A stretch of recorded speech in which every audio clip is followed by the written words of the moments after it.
Very personal question, Mike. Stop. Come on. Do you like Post-its? What are we going back to 3M Corporation and this little sticky glue that doesn't really stick back in, I don't know What do you what mean that back was. to? I still use Post-its all the time. I can't find any right now. Let's see, isn't there a app on your phone that'll take care of that these days? You know what? Let me be honest with you. I used a Post-it the other day. I was sitting in the office and I had something very specific that I wanted my assistant to do. And there's a Post-its I haven't used in forever, and I wrote a note and just stuck it to her computer screen so that when she came in the next day, it would be, front of mind. So yes, I use them, but not very often. I use them all day because, we do a lot of different things with media, and I have to Hmm. remember to get this to this person and whatnot. And I like to write things down. There's something about writing it down that Hmm. I'll pay a little more attention or maybe do it with intent. And it's not just me.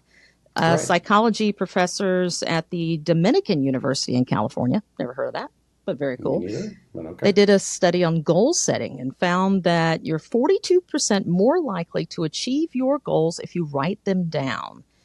And so it made me think about the written financial plans that Right.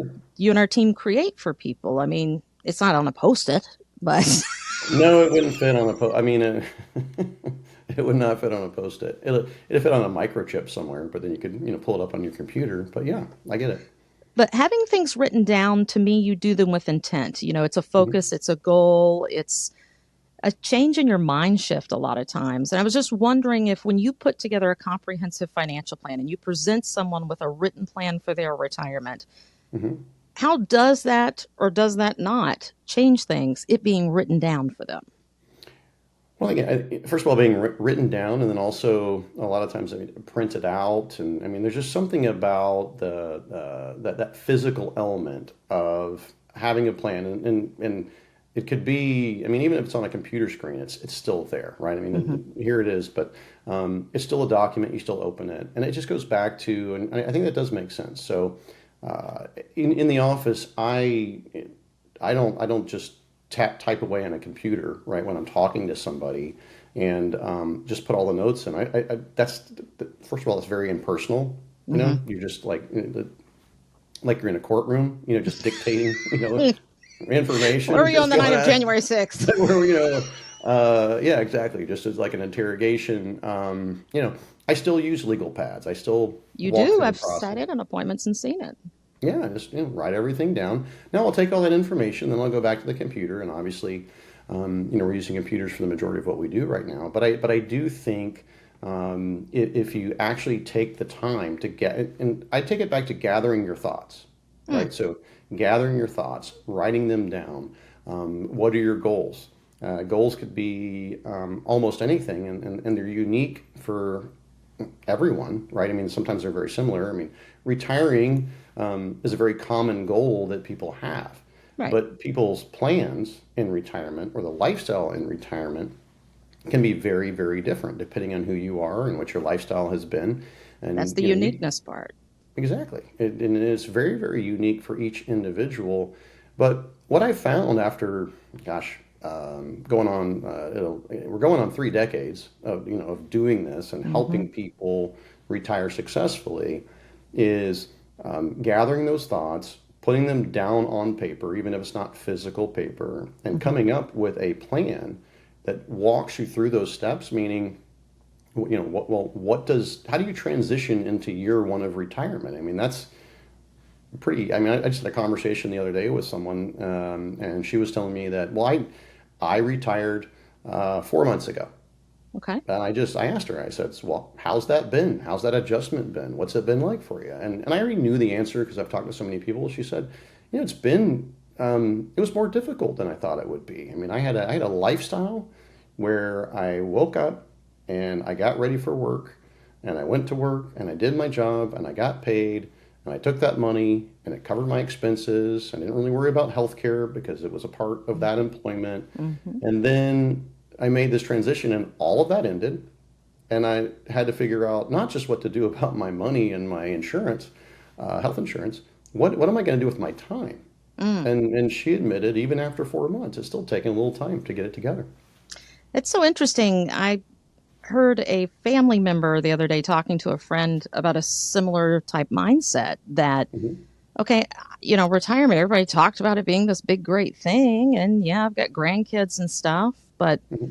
I don't have my little friend group at work anymore either. I mean, that's got Right. to I be a mean, big the, loss. the water cooler talk, right? I mean, it's, Hmm. there's no, I guess you could put a water cooler in your home, as a retirement gift, but nobody would show up. It'd just Just be your you, spouse and some just your grandkids, spouse and maybe. your cat or your dog. It wouldn't Well, be there's that that. Catch interesting. up. Yeah. Hmm. But there's so much to retirement that is more than dollars and cents, is what we're getting at here. And writing things down, having goals, certainly agree with all of that. But it's more important than just the goals to have the plan written down so that one can achieve those goals, is what you're saying. Yeah. So there's providing clarity, right? So the steps. So I just mentioned that first year of retirement, just from a transition phase, is probably the most difficult because again, you're trying to figure out mostly what to do with your time. You've got all these Hmm. ideas about it, but you haven't Yeah. actually done it yet. So it's very new, and you're figuring it out. But then also there's the money factor, and so what I love about goals oriented financial planning, meaning and also getting it written down and having a written financial plan means we can actually take it step by step. So this is what the early years look like. This is what the late years look like. These are our goals. These are our hurdles. These are our potential problems. What if this happens? What if that happens? Knowing you have a plan, not just in your head, but actually written down, is a really, really effective way to help you be more confident. And you just cited an article that says, 42% are more successful. And I think a big part of being more successful is being more confident because it's written down. And that doesn't mean that you can write down a plan in your And just first year of retirement poof. and Yeah. it works forever. It just means you have a plan.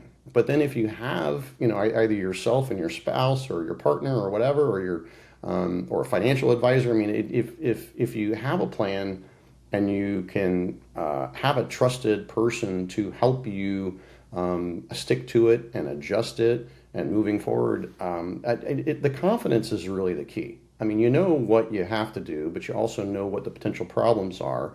But you have a solution or a plan for the problem moving forward. I'm not great with sports analogies and stuff like that, Kristen. But it doesn't matter the sport. You Hmm. don't go out on the field without a plan, Yeah, and you you got to have don't a go out game on the plan. field. You got a game plan, but then you also have contingencies for the plan if that plan doesn't work. But it's written down, and you know what it is ahead of time instead of being surprised and going, what am I going to do now? Mm. I didn't take the time to think about this.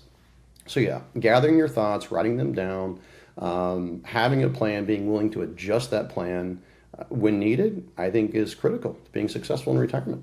And I like that you're so OG that there's no post-its involved. It's a legal pad. Well, yeah, actually, yeah, that's true. Legal pads actually predate Post-its. Yes. But I like the legal pads. Not Kristen. I know you're gonna make fun. Not the big giant lines, and I don't have the giant pencil. I've actually got the Are the you small college lines, ruled? and they're not the Okay. yeah. I got the legal pads are longer, and I got the college rules. I use pencil. Excuse me. I use pens. See, I use Um, pencil to take notes because if I make a mistake, then I can adjust the goals, the task, and things like that. I listen. Again, things have evolved. We all had legal pads, and we had post-it notes, and we had planners. I mean, Oh, day my timers. my Oh whole my gosh. schedule was on a day timer forever, Yeah, right? I remember And that. that's what I live by. And if I had to figure out if I had ever, what did I say or what did I do a year ago, I'd be flipping through pages. I mean, now it's a computer, now it's a Hmm. smartphone, now it's all of that. But it's very hard to write down your financial plan in your smartphone. It's easier to, gather your thoughts, Maybe get them down on paper like I do, maybe not, whatever your process is. But if you gather those thoughts, you put them down, you contemplate them, you come up with a plan and then contingencies for that plan, you're going to be a lot more confident. And that's why people are more successful, in my opinion, when it comes to people that will take the time to do that. Thank you for watching. Go to guardingyournestegg.com for your free and objective personal financial plan.